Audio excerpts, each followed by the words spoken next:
மயிலு சரவணன் கிட்ட கேக்குறாங்க. என்ன மாமா, தூங்கலையா? நீ வந்ததும் தூங்கலான்னு நினைச்சேன் மயிலு. நீ என்ன லேட்டா வர்ற? மாமா, கொஞ்சம் வேலை இருந்துச்சு, அதான் முடிச்சிட்டு வரேன். மயிலு, என்ன எப்பயும் வேலை பார்த்துக்கிட்டே இருப்பியா? மாமா, சின்ன வயசுல இருந்தே எனக்கு சும்மா இருந்தா பிடிக்காது மாமா. 5 நிமிஷம் கூட சும்மா இருக்க மாட்டேன். அம்மாவும் சொல்லிக்கிட்டே இருப்பாங்க, நான் கேட்கவே மாட்டேன். மயிலு, கதிர் வந்துட்டானா? இல்ல மாமா, இன்னும் வரல.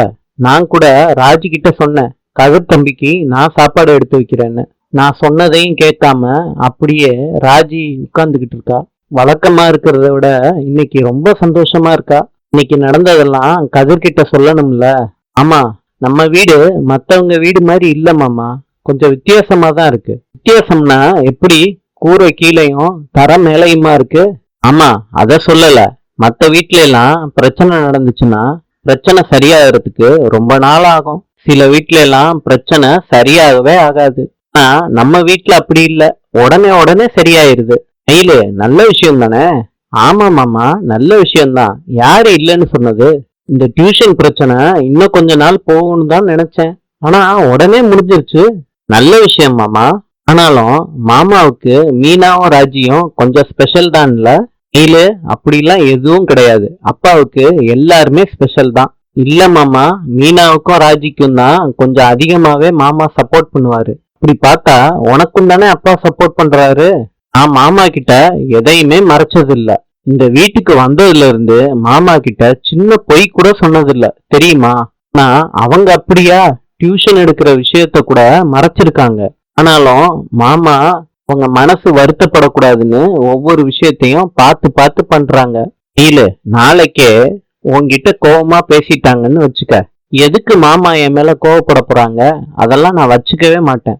ஒரு வேளை பேசினாருன்னு வச்சுக்க, அப்ப இப்படிதான் சமாதானப்படுத்துவாரு. அப்பா எப்பயும் அப்படிதான் மயிலு. கோவம்லாம் என்ன, ஒரு 5 நிமிஷம் தான் தெரியுமாமா? மாமா கோவம்லாம் 5 நிமிஷம் தான்னா ராஜிக்கு அது தெரியும் தானே? அப்புறம் எதுக்கு அவர் கோவப்பட்டதை பெருசா எடுத்துக்கிட்டு ராஜி என்ன வந்து திட்டணும்? அது தப்பு தானே மாமா? மயிலு, அதை இன்னும் மறக்கவே இல்லையா? அதை எப்படி மாமா மறக்க முடியும்? அதை நினைக்க எனக்கு ரொம்ப கஷ்டமா தான் இருக்கு. மயிலு, நான் உன்னை சொல்லவா? என்ன மாமா? ராஜி காலேஜுக்கு போறாங்க, மீனா வேலைக்கு போறாங்க, அரசியும் காலேஜுக்கு போகுது. நீ வீட்லயே இருக்கல்ல, அதனாலதான் இங்க நடக்கிற சின்ன சின்ன விஷயத்து கூட நினைச்சு நினைச்சு ஹேர்ட் ஆகிக்கிட்டு இருக்க. அப்படியா மாமா சொல்றீங்க? ஆமா மயிலு, இதுக்குத்தான் நான் ஒரு ஐடியா வச்சிருக்கேன். இந்த ஐடியாவை உங்ககிட்ட சொல்லட்டுமா? சொல்லுங்க மாமா.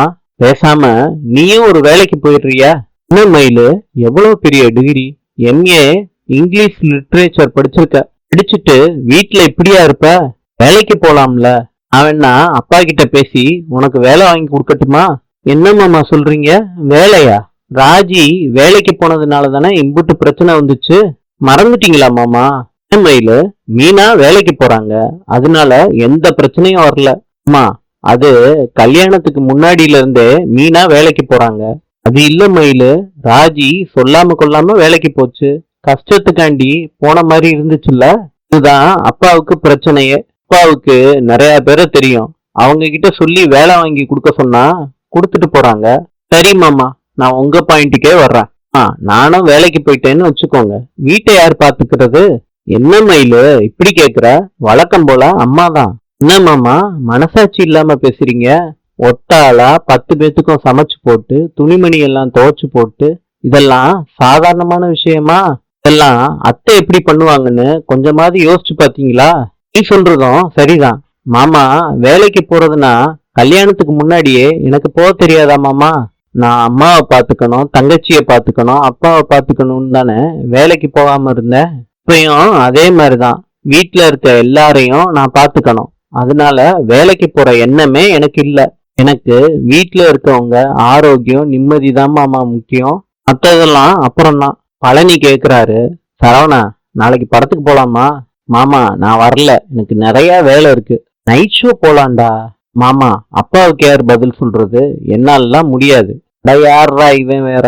இதுல நீ வரியாடா, படத்துக்கு போயிட்டு வந்துருவோம். ஆமா, மாட்டினா யார் அடி வாங்குறது? நீந்தாண்டா. ஏம்மா, நீ அதுக்கெல்லாம் சரிப்பட்டு வர மாட்ட, விடு. அரசி சொல்றாங்க, நீங்க எல்லாரும் அப்பாவுக்கு தெரியாம எல்லா வேலையும் பண்றீங்க, புரோட்டா வாங்கி சாப்பிடுறீங்க, படத்துக்கு போறீங்க. பேசாம நானும் ஆம்பளை பிள்ளையாவே பிறந்திருக்கலாம். பழனி சொல்றாரு, எதுக்குமா அடி வாங்கியே சாகுறதுக்கா? இந்த வீட்ல பொம்பளை பிள்ளையா பிறந்துட்டோமேன்னு சந்தோஷப்பட்டுக்க. ஜாலியா இருக்கீங்க. நான் தான் வீட்டுக்குள்ளேயே உட்காந்துக்கிட்டு இருக்கேன். ஏன் கோமதி, ஏன் ராஜியும் மீனாவையும் காணோம்?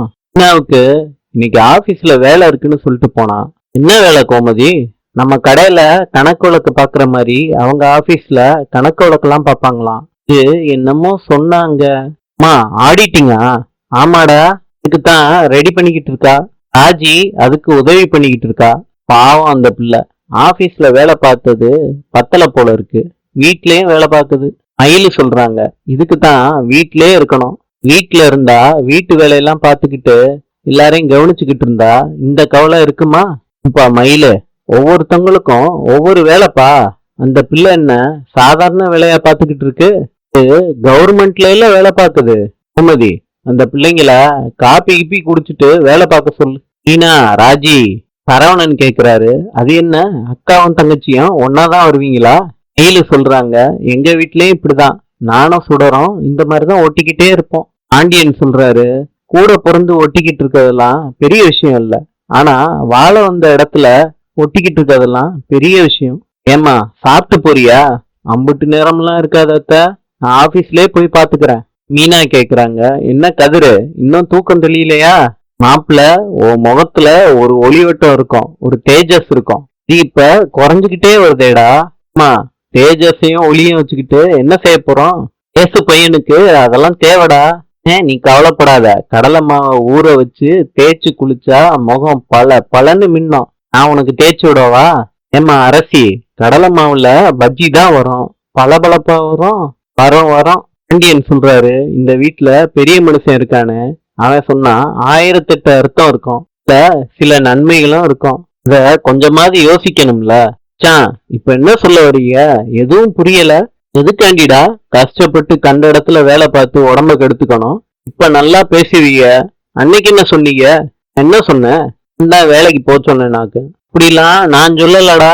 சொல்லல மச்சான், அது பேசாமறா. கோமதி, ராத்திரியும் பகலுமா கண்ணு முழிச்சு பாக்குற வேலையெல்லாம் போக வேணான்னு சொல்லு. மச்சான், நடந்ததெல்லாம் மறந்துட்டு பேசுறீங்க. உன் விருப்பப்படி நீ கல்யாணம் பண்ணிட்டு வந்துட்ட, உன் செலவெல்லாம் நான் பார்க்க முடியாதுன்னு சொன்னீங்களா இல்லையா? ஆமா, அவனுக்கும் செலவு இருக்குமா இல்லையா? காலேஜுக்கு போகணும், ஃபீஸ் கட்டணும், துணிமணி எல்லாம் வாங்கணும். அவனுக்கு அம்புட்டு செலவு இருக்கு. வேலைக்கு போகாம காசு இல்லாம அவன் என்ன மச்சான் பண்ணுவான்? இப்ப என்னடா, காலேஜ் ஃபீஸ் கட்டணும், துணிமணி வாங்கணும், அம்புட்டு தானே. இந்த செலவெல்லாம் நானே பாத்துக்கிறேன்னு அவன்கிட்ட சொல்லு. ஒழுங்கு மரியாதையா அவனை கடையில வந்து வேலை பார்க்க சொல்லு. சுமதி, அவன் செலவு இந்த பிள்ளை செலவெல்லாம் நானே பாத்துக்கிறேன். சுமதி, இன்னைக்கே கூட வர சொல்லு கடைக்கு. அதிரு, அப்பா சொன்னது காதுல விழுந்துச்சா? இனிமே நீ சாப்பாடு டெலிவரி பண்ற வேலைக்கெல்லாம் போக வேணாம், கடைக்கு போடா. கடைக்கு வர்றேன்னு சொல்லுடா. முடியாது. ஆண்டியன் சொல்றாரு, வெளிய 6000 ரூபாய் சம்பாரிச்சு நம்ம கிட்ட கொடுத்த உடனே இவ்வளவு ஆணவமா பேசுவான்? எதுக்கு இவன் வெளியே வேலை செஞ்சு கஷ்டப்படணும்? இவன் மொத்த செலவையும் நான் பாத்துக்கிறேன் கோமதி. கை செலவுக்கு அப்பப்ப காசு கொடுத்துட்றேன். பேசாம நம்ம கடையில வந்து வேலை பார்க்க சொல்லு. இப்படியே இந்த பிள்ளையோட படிப்பு செலவையும் நானே பாத்துக்கிறேன் கோமதி. இதெல்லாம் எனக்கு ஒரு பிரச்சனையா? இத போய் கஷ்டப்படாம காலேஜ் முடிச்சுட்டு நம்ம கடையில வந்து வேலை பார்க்க சொல்லு. கதிரு சொல்றாரு, அதெல்லாம் தேவையில்லை, நான் வரல. சரவணன் சொல்றாரு, என்ன கதிரு பேசுற? அப்பா தான் கூப்பிடுறாங்கல்ல, போடா. உனக்கு என்ன, பணம் தானே வேணும்? அப்பா எல்லா செலவையும் பாத்துக்கிறேன்னு சொல்றாருல்ல, அப்புறம் என்ன கதிரு, போலாம்ல. உனக்கு எதுவுமே தெரியாது, சும்மா இருன்னு ஆண்டியன் சொல்றாரு. ஆமா, இவருக்கு எல்லாம் தெரியும். அப்ப கதிர் சொல்றாரு, மாசம் 6000 ரூபாய் கொடுத்தேன், ஒரு 10,000 ரூபாய் வேணும்னு சொன்னாரு, அதையும் கொடுக்குறேன்னு சொல்லிட்டேன்ல, கொடுத்துருவேன். அம்பிடுதான். நான் சொன்ன வார்த்தை எப்பயும் காப்பாத்துவேன். மற்றபடி கடைக்கு வந்து வேலை பார்க்கறதெல்லாம் என்னால முடியாது. இல்லை, என்னடா ரொம்ப ஓவரா பேசுற? பா, ஓவரெல்லாம் பேசல. என்னால உங்க கடையில வந்தெல்லாம் வேலை பார்க்க முடியாது, அதான் சொன்னேன். இதுக்குடா, ஏன் முடியாது? கதிரு, அப்பா சொல்றாருல, கேளுடா. மா, என்னால முடியாது. ஏண்டா முடியாது? அப்பன் கூட வேலை பார்க்கறது உனக்கு கௌரவ குறைச்சலா இருக்கு, இல்லாட்டி ஒருவேளை மளிகை கடையில வேலை பார்க்கறது உனக்கு கௌரவ குறைச்சலா இருக்கா? பாடுறா, அந்த மளிகை கடை தான் இப்பயும் நமக்கு சோறு போட்டு இருக்கு, எப்பயும் நமக்கு சோறு போறோம். இப்படிலாம் கிடையாது.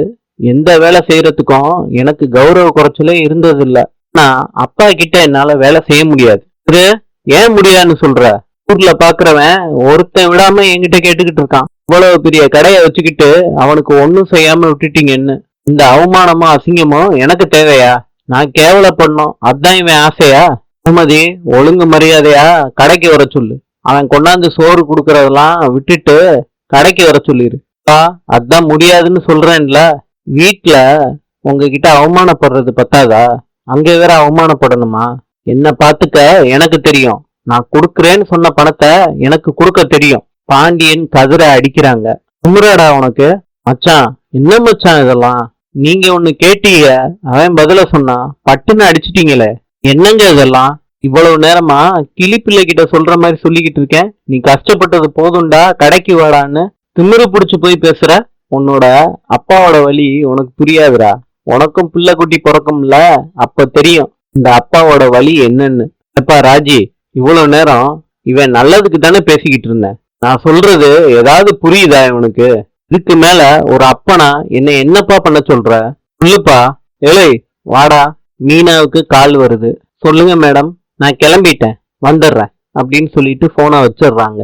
இங்க நான் வர்றேங்க அத்தை, நான் வர்றேன். ராஜி, ஃபீல் பண்ணாத. இல்லை பழனி, என்ன திருநாளும் வண்டி மெதுவாதான் போகுது. ஆமா, நான் என்ன வண்டி மெக்கானிக்கா? என்கிட்ட கேக்குறீங்க, எனக்கு என்ன தெரியும்? இது சரி, உனக்கு கடையில வேலை பார்க்கறது கூட தெரியாது. இந்த லட்சணத்துல வண்டியை பத்தி என்ன தெரிஞ்சுக்க போற? இல்லை, மெக்கானிக்க வர சொல்லி வண்டியில என்ன ரிப்பேர்னு பாடுறா. சொல்லிடலாமாமா? புதுசா ஆர்டர் வந்திருக்குடா, என்னென்ன தேவைன்னு குடோன்ல எடுத்து வச்சுக்கலாமாமா. அப்புறம் கரண்ட் பில்லு கட்டணும்டா, மறந்துடாத. கட்டிடலாம் கட்டிடலாம். வரப்பா பதில் சொல்லிக்கிட்டு இருக்க, திமுறா? ஆமாமா, பதில் வருது இல்ல, போதாதா? என்னடா ஆச்சு உனக்கு? ஒண்ணும் இல்ல. என்னடா, மருமகனை அடிச்சதுனால ஐயா கோவமா இருக்கீங்களோ?